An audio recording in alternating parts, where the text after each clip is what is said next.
Assalamualaikum warahmatullahi wabarakatuh. Saya Sri Nur Hidayah dari jurusan Pendidikan Bahasa Arab IAIN Syekh Nurjati Cirebon kelas 6A. Pada video ini saya akan sedikit memaparkan tentang materi Bahasa Arab kelas 10 Madrasah Aliyah yang bertema Al-Usrah wal Bait. Pemaparan yang saya paparkan ini mengacu pada buku Bahasa Arab MA kelas 10 yang dikarang oleh Bapak Hasan Saifullah.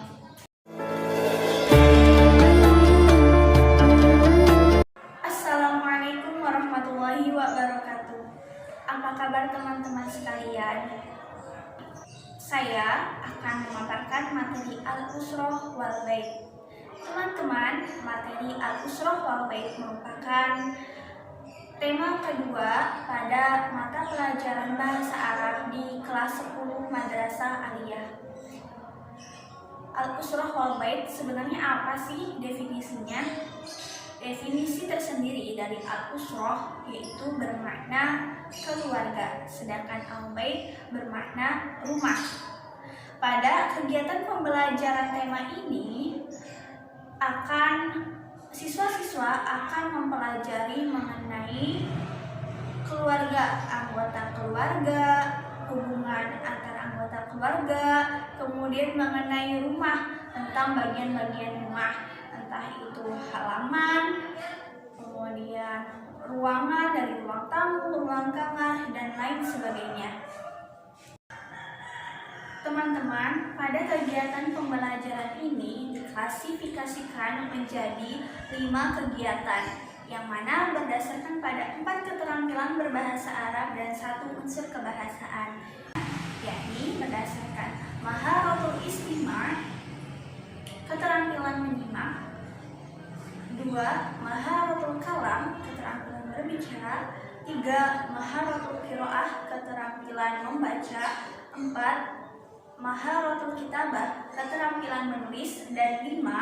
unsur kebahasaan yakni fahmut tarakib, pemahaman susunan atau gramatikal bahasa Arab.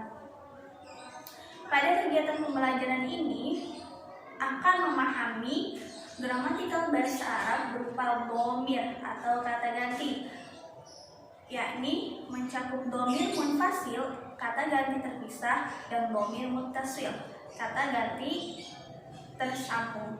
Teman-teman, pada tema ini terdapat beberapa kosakata yang sangat penting untuk dipahami. Di antaranya jadun, kakek, jaddatun, nenek, abun, bapak, umun, ibu, amun, paman dari ayah, ammatun, bibi dari ayah, kholun, paman dari ibu, kholatun, bibi dari ibu, akhun, saudara laki-laki, ukhtun, saudara perempuan, dan lain sebagainya. Sedangkan kosakata yang terkait dengan al-bait yaitu seperti finaun, halaman, atau sahatun, halaman, ghurfatun naumi, ruang tidur atau kamar tidur, ghurfatun duyuf, ruang tamu, dan lain sebagainya. Yang pertama yaitu pada maharatul istima' atau keterampilan menyimak. Terdapat 4 macam kegiatan yang bisa dilakukan oleh siswa. Yang pertama yaitu kegiatan undur walahil madza tusyahid fi surah. Perhatikan gambar berikut dengan cermat. Adapun gambar yang disajikan pada buku yakni seperti ini, teman-teman. Di sini terdapat bagan atau silsilah anak keturunan dari Sholih dan Sholihah, yang mana sampai dengan cucu yang terlahir dari pasangan Khalid dan Khalidah.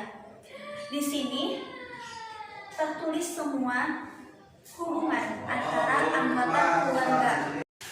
Yang kedua yakni kegiatan undur wastami' tsumma radid.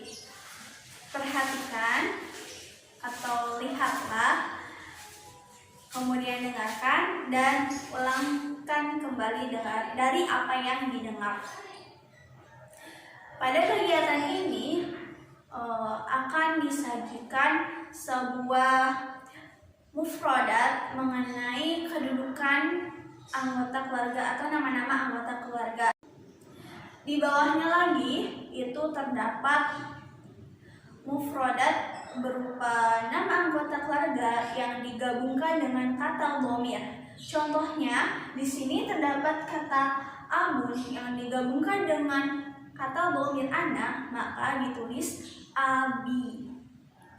Adapun kata abun yang digabungkan dengan kata dhamir ka, maka bisa menjadi abuka, abaka, ataupun abika, tergantung dari kedudukan kata tersebut dalam sebuah kalimat. Kegiatan yang ketiga yaitu unzur wastami' summa radid. Lihatlah gambar, dengarkan dan tirukan apa yang didengar. Pada kegiatan ini teman-teman akan disajikan sebuah deskripsi suatu gambar yang mana berkaitan dengan anggota keluarga seperti ini. Di sini terdapat gambar yang menggambarkan sebuah anggota keluarga beserta deskripsinya. Siswa-siswa diharapkan dapat memahami deskripsi tersebut. Kegiatan yang keempat yaitu unzur wastami' summa radid, yang mana pada kegiatan ini disajikan deskripsi sebuah rumah dan bagian-bagiannya, yang mana siswa disuruh memahami dengan memperhatikan gambar tersebut, mendengarkan kata dan mengulanginya. Yang kedua yaitu maharatul kalam. Pada maharatul kalam, siswa diperintahkan untuk membaca dan memahami sebuah paragraf yang bertema keluarga dan rumah seperti berikut. Setelah siswa memahami paragraf ini, kemudian akan ada beberapa latihan yang boleh dilakukan, yakni tanya jawab berantai. Yang kedua yaitu penyampaian lisan seperti contoh. Latihan yang keempat yaitu siswa diperintahkan untuk mengungkapkan secara lisan mengenai kondisi atau kehidupan keluarganya.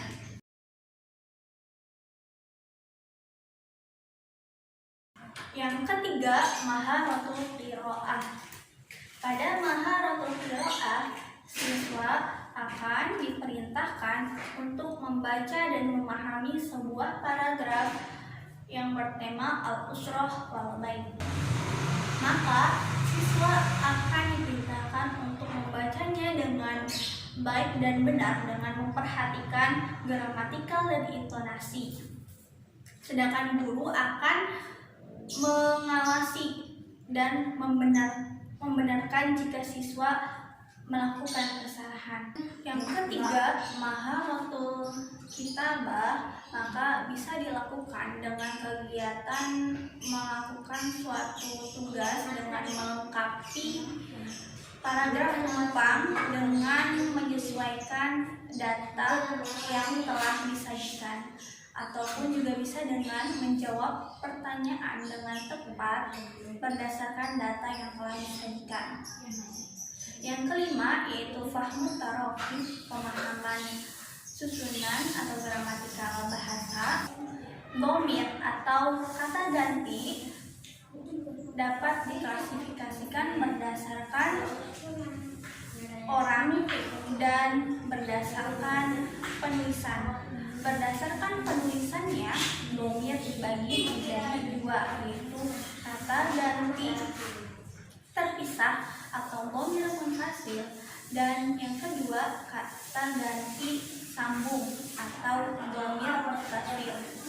Nah, dari dhamir muttasil dan dhamir munfasil ini secara umum diklasifikasikan lagi berdasarkan orangnya dibagi menjadi 3, yaitu kata ganti untuk orang pertama yang disebut mutakalim, yang kedua kata ganti untuk orang kedua, dan yang ketiga kata ganti untuk orang ketiga.